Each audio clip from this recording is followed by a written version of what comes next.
ये जय श्री राम का नारा है, जय घोष है, जिससे कहीं ना कहीं बहुत ही दुखी है ममता जी। मैं नहीं जानती कि भगवान राम का जब नाम लिया जाता है तो तृणमूल कांग्रेस के नेता और समर्थक क्यों विचलित हो जाते हैं। ये वो तृणमूल की सरकार है जो प्रधानमंत्री आवास योजना को सुनिश्चित करने के लिए कट मनी लेने के लिए मशहूर है। ये वो तृणमूल की सरकार है जो सरकारी नौकरी में लोगों को भर्ती करवाने के लिए कट मनी लेने के लिए मशहूर है। ये जय श्री राम का नारा है, जय घोष है, जिससे कहीं ना कहीं बहुत ही दुखी है ममता जी। मैं नहीं जानती कि भगवान राम का जब नाम लिया जाता है तो तृणमूल कांग्रेस के नेता और समर्थक क्यों विचलित हो जाते हैं। ममता बनर्जी की तो कह रही है बाहर वाले आ गए, के বাইরের লোক কে? তুমি বাংলা বলতে পারো, আমিও বলতে পারি, আমারও দাদুর বাড়ি এখানে। আমরা সবাই ভারতবর্ষে জন্ম নিয়েছি, তো আমরা কোথায় বাইরের লোক? लेकिन वो तो कह रही है बाहरी उनके कहने से क्या होता है? हिंदुस्तानी अपने देश में कब से पराया हो गया?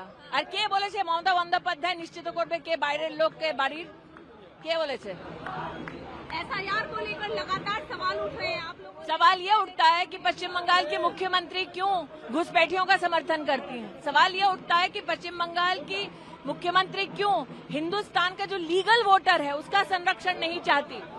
सवाल ये उठता है कि पश्चिम बंगाल में घुसपैठी वोट ना कर सके, इसमें इलेक्शन कमीशन का समर्थन करने की बजाय इलेक्शन कमीशन का अपमान होता है।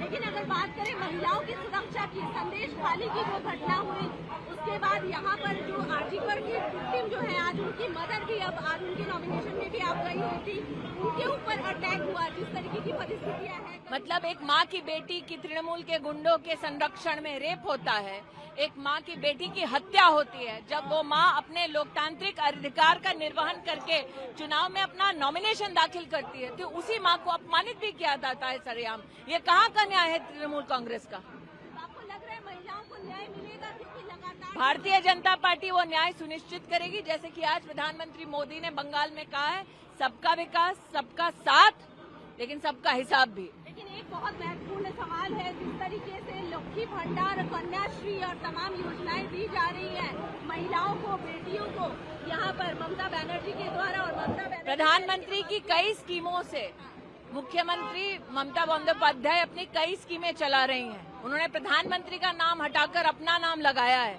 ये भी कहाँ का न्याय है? जब वो देश की तिजोरी से आया हुआ पैसा बंगाल में लूटती हैं तो वो गरीबों की अपॉर्चुनिटी भी लूटती हैं। क्या उन्हें इस बात का एहसास नहीं है? ये वो तृणमूल की सरकार है जो प्रधानमंत्री आवास योजना को सुनिश्चित करने के लिए कट मनी लेने के लिए मशहूर है। ये वो तृणमूल की सरकार है जो सरकारी नौकरी में लोगों को भर्ती करवाने के लिए कट मनी लेने के लिए मशहूर है। ये वो तृणमूल की सरकार है जिसने मालदा में जो फ्लड के अपने विक्टिम्स हैं उनके पैसे को गबन करने का उनके ऊपर आरोप है। ये वो तृणमूल की सरकार है जिसने मनरेगा में जो गरीब को काम मिलना था उसके लिए फेक जॉब कार्ड्स बनाए 25 लाख तक की। वो कहाँ का न्याय दे रही थी ममता बनर्जी जब वो भारत की तिजोरी लूट रही थी पश्चिम बंगाल में?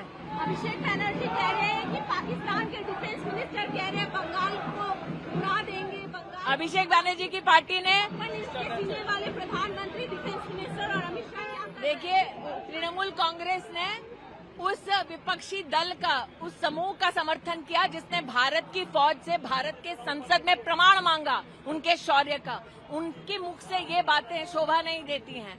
भारत ने प्रधानमंत्री मोदी के नेतृत्व में मुंहतोड़ जवाब दिया है। ये प्रमाण ना तृणमूल कांग्रेस झुठला सकती है ना पूरा का पूरा विपक्ष। अंतिम सवाल लूंगी, रोड शो में जबरदस्त जन सैलाब देख रहा है, आपको लग रहा है कि महिलाएं जिस तरीके से हर चुनाव में महत्वपूर्ण भूमिका निभाई है डीसीसी यहाँ बंगाल में? मुझे इस बात की खुशी है कि भारत देश में महिलाओं ने जिस प्रकार से सामाजिक, आर्थिक और अब पॉलिटिकल योगदान दिया है तो वह हमारे देश में सबसे असर्टिव वोटिंग समूह बनकर उभरी हैं। मेरी बहनों से अपील है, चुनाव चाहे कोई भी हो, किसी भी प्रदेश का हो या देश का हो, बढ़ चढ़कर उसमें हिस्सा लें।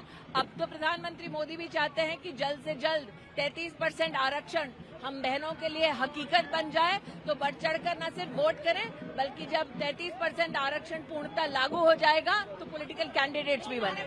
तो आप लोग पर दोष लगाए कि चुनाव को देखते हुए ऐसे समय आप लोग पहले दोष लगा रहे थे कि इम्प्लीमेंट नहीं कर रहे, अब दोष लगा रहे हैं कि इम्प्लीमेंट कर रहे हैं। चित भी मेरी पट भी मेरी, पॉलिटिक्स विपक्ष की चलेगी नहीं। अगर वो वाकई में महिला का संरक्षण चाहते हैं, सम्मान चाहते हैं और पॉलिटिकल इमेंसिपेशन चाहते हैं, तो प्रधानमंत्री जी ने जो अपील की है कि आप आएं और 33% आरक्षण का ये जो कानून है वो तुरंत लागू हो, उसका सरकार के इस प्रयास का समर्थन करें। कमल खिलेगा, बिल्कुल खिलेगा, पद्म फूलेर छाप বাংলার কমল খুলবে নিশ্চয়ই। কি বলবেন বাংলার লোকেদের? সবাইকে বলছি কি পল্টানো দরকার, আর বাংলায় চাই বিজেপির সরকার। বাংলার বেস্টের ভোট নেওয়ার জন্য আমার তো দাদুর বাড়ি, তাই ভোট নিচ্ছি। সবাইকে হাত জোড় করে প্রণাম করছি আর বলছি আমাদের ক্যান্ডিডেটস, আমাদের প্রার্থীদেরকে ভোট দিন। আর বাংলাতে মমতা দিদিকে কি মেসেজ দেবেন? উনি তো বলছেন মেস আপনারা বাহারি বন্ধ। আমরা কোথায়? একটা ভারতীয় নাগরিক নিজের দেশে বাইরের লোক কিভাবে হতে পারে? উনি ইলিগাল ইমিগ্রেন্টস এর উপরে এত উনি নিজের কনসেন্ট্রেশনটা করছেন কি যে লিগাল ইন্ডিয়ানস ওদের উপরে অপমান করে মমতা বন্দ্যোপাধ্যায় কোনো পলিটিক্যাল একটা বিরাট একটা ভিক্টরি করতে পারবেন না।